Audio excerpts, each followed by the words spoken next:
यह कहानी है रिया पेंगुइन की। वह अपने माता पिता की इकलौती बेटी थी और उसके माता पिता उससे बहुत प्यार करते थे। उन्होंने रिया को बहुत प्यार से पाल पोस कर बड़ा किया था। लाडली बेटी होने की वजह से उसे कभी भी कुछ काम नहीं बताया जाता था। सुबह का सूरज निकल आता था तब तक भी रिया सोती रहती थी। घर में नाश्ता बनाने के बाद उसकी माँ आती थी और उसे उठाकर नाश्ता करवाती थी। इस तरह रिया बहुत आलसी हो गई थी। एक दिन की बात है, रिया अपनी माँ के पास आती है और उनसे कहती है कि मम्मा, मेरे सारे फ्रेंड्स घूमने के लिए जा रहे हैं, तो क्या मैं भी उनके साथ घूमने जा सकती हूँ? तब माँ कहती है कि बेटा, तुम पिताजी से पूछ के आओ, इस बारे में मैं कुछ नहीं कह सकती। तब रिया कहती है कि माँ, पिताजी तो घर पर है नहीं, फिर मैं उनसे कैसे पूछूं?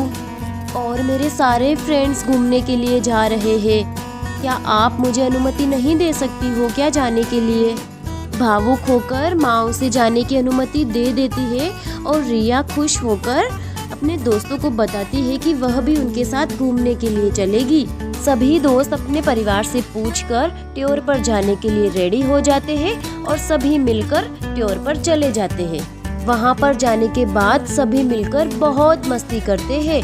रिया भी बहुत खुश हो जाती है क्योंकि उसे पहली बार दोस्तों के साथ घूमने जाने का मौका मिला था। वह भी दोस्तों के साथ खूब एंजॉय करती है। मस्ती करने के बाद रिया इतना थक जाती है कि वहीं बर्फ में सो जाती है। तभी वहाँ पर सुनील आता है और वह रिया से कहता है कि तुम्हारी तबीयत तो बहुत खराब लग रही है। अब अगर तुम ज्यादा देर यहाँ रहोगी तो और भी ज्यादा बीमार हो जाओगी, तुम्हें घर चले जाना चाहिए। और फिर सुनील रिया को साथ ले जाता है और उसे उसके घर के बाहर छोड़कर कहता है कि अब मैं चलता हूँ रिया। रिया उसे थैंक यू बोलती है और घर के अंदर चलने के लिए कहती है, लेकिन सुनील अंदर जाने के लिए मना कर देता है। उसके बाद रिया अंदर चली जाती है। उस दिन के बाद से रिया और सुनील में बहुत अच्छी दोस्ती हो जाती है और दोनों साथ में रहने लग जाते हैं। सुनील बहुत आवारा लड़का होता है जो कुछ भी काम नहीं करता है और सारा दिन रिया के साथ घूमता फिरता है। दोनों के इतने घूमने फिरने की बात रिया के माता पिता को पता चलती है और एक दिन सुनील और रिया आपस में बात कर रहे होते हैं। तभी रिया के पिताजी अपनी आँखों से दोनों को देख ही लेते हैं। सुनील जैसे बिगड़े हुए बच्चे के साथ अपनी बेटी को देखकर वो बहुत गुस्सा हो उठते हैं। वह तभी उन दोनों के पास जाते हैं और वहाँ पर तमाशा न बनाकर रिया को अपने साथ घर लेकर चले जाते हैं। घर पे जाने के बाद रिया के पिता उसकी माँ से सारी बात बताते हैं, जिससे उसकी माँ को भी बहुत गुस्सा आता है। लेकिन अपनी इकलौती बेटी के आगे गुस्से को काबू करके वो उसे प्यार से बहुत समझाते हैं। रिया की माँ कहती है कि बेटा, मुझे पता है कि तुम्हें सुनील पसंद है, लेकिन वह बिल्कुल भी अच्छा लड़का नहीं है। वह कुछ भी काम नहीं करता है। हम बिल्कुल भी नहीं चाहते हैं कि तुम आज के बाद सुनील से मिलो या उससे बात करो। आज के बाद तुम उससे बात करना बंद कर देना। उस दिन के बाद से रिया का बाहर जाना बंद हो जाता है। रिया के माँ बाप उसके लिए दूसरा अच्छा लड़का भी देख लेते हैं जो उसके बहुत काबिल होता है। इधर सुनील को पता चलता है कि रिया की शादी होने वाली है, तो वह मन में सोचता है कि मैं एक बार रिया से बात कर रहूंगा, लेकिन मैं उससे बात करूं कैसे? वह तो घर के अंदर बैठी है। वह सोचता है कि मैं रिया की दोस्त पिंकी से बात करता हूँ, अब वही कुछ कर सकती है।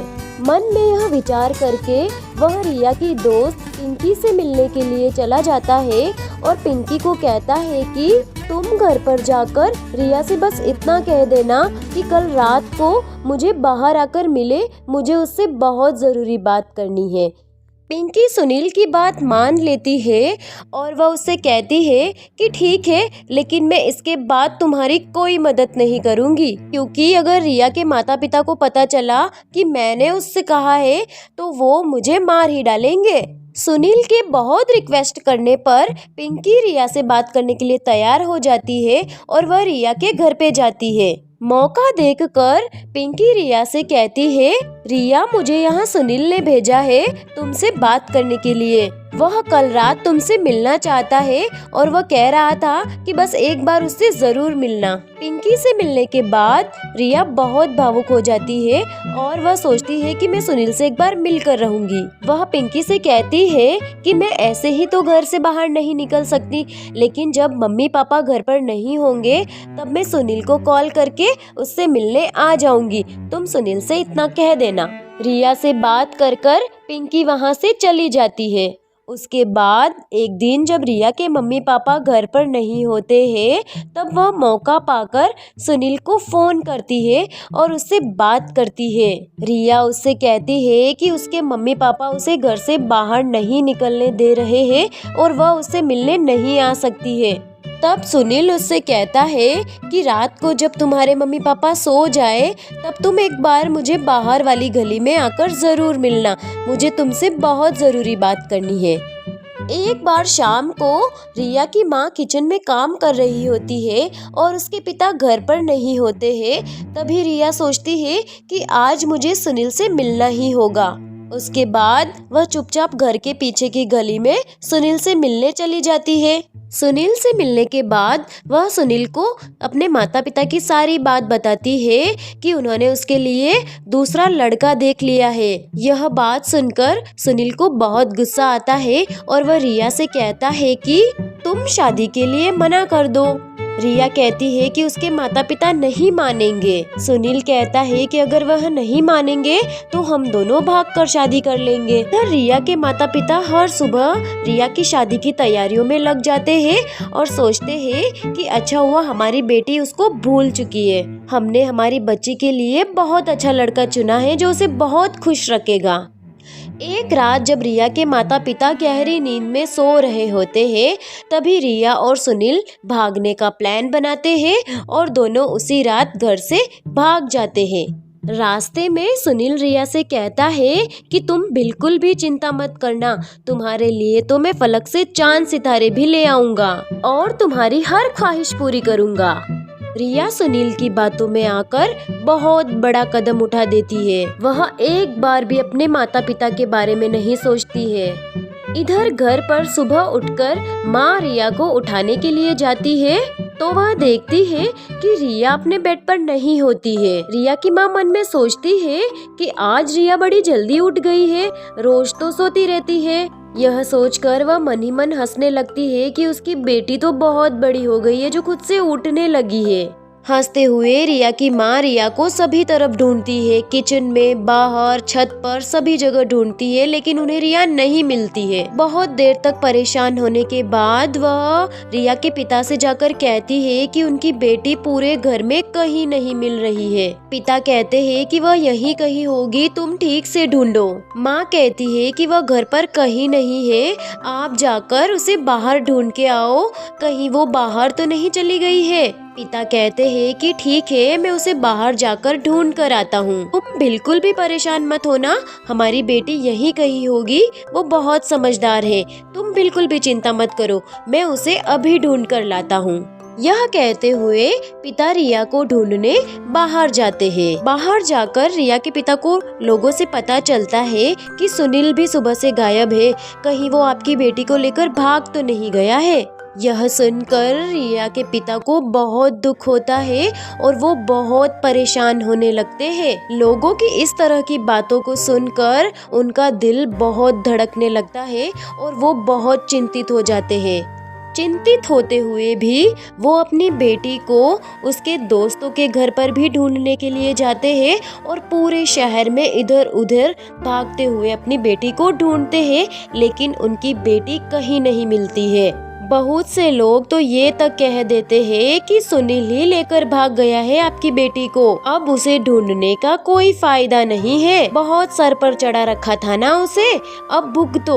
लोगों की बातों को सुनकर रिया के पिता अंदर ही अंदर टूट चुके थे और घर पर चले आते हैं। घर पर आने के बाद वह अपनी पत्नी को सारी बात बताते हैं कि उनकी बेटी को सुनील लेकर भाग चुका है।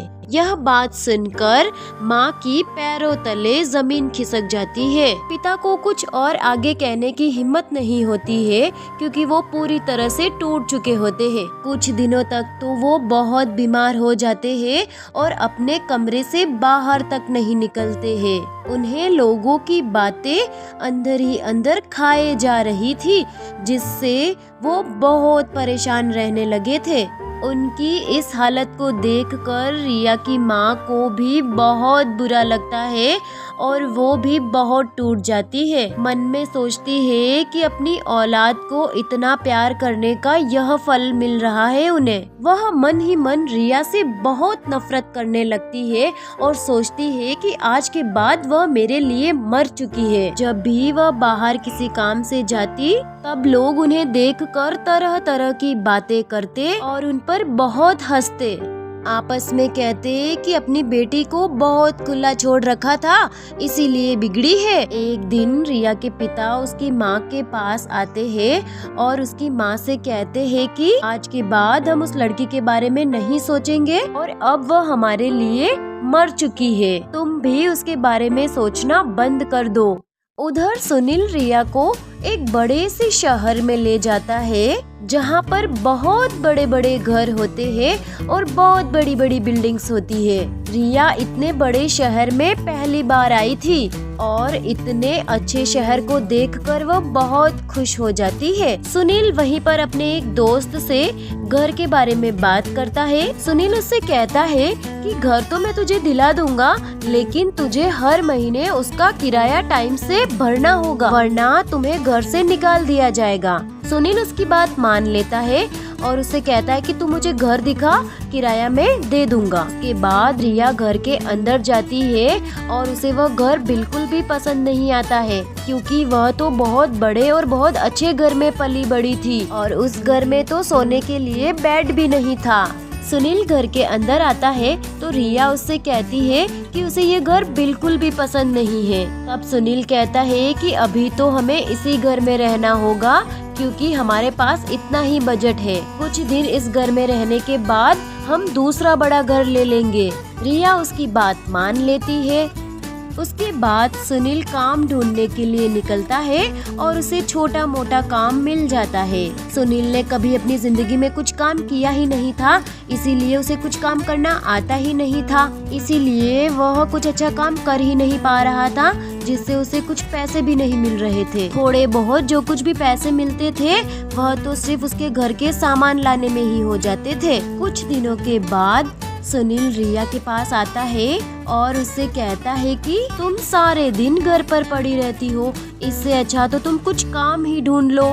काम और पैसों को लेकर दोनों के बीच रोज झगड़े होने लगे थे। सुनील जो पैसा कमाता था उससे सिर्फ घर का सामान आता था। परेशान होकर रिया सुनील के साथ काम करने के लिए चल पड़ती है। सुनील उसे एक बड़े से घर पर काम के लिए बोलता है, जहाँ पर उसे बर्तन धोने और किचन में काम करने और बच्चों को संभालने का काम मिल जाता है। सारा दिन वह किचन में काम करती और उस घर के बच्चों की देखभाल करती थी, जिससे उसे कुछ पैसे भी मिल जाते थे। एक दिन जब सुनील घर पर आता है तब रिया वहाँ नहीं होती है। जब रिया काम निपटा कर घर पर आती है तो सुनील उससे पूछता है कि तुम्हें इतना लेट कैसे हो जाता है, कहीं तुम इधर उधर घूमने तो नहीं निकल जाती हो। उसके बाद रिया को बहुत गुस्सा आता है और वह अपने घर आ जाती है। रिया के पिता वहीं बैठे खिड़की से बाहर रिया को अंदर आते हुए देख लेते हैं और गुस्से में गेट की तरफ दौड़ते हैं। रिया को देखते ही वह दौड़ कर आते हैं और उससे कहते हैं कि वहीं रुक जाना। दोनों माता पिता उसे कहते हैं कि इस घर से चली जाओ वरना बहुत बुरा होगा, और उसकी कोई बात नहीं सुनते हैं, उसे घर से बाहर निकाल देते हैं। और फिर मजबूरी में रिया को सुनील के पास वापस जाना ही होता है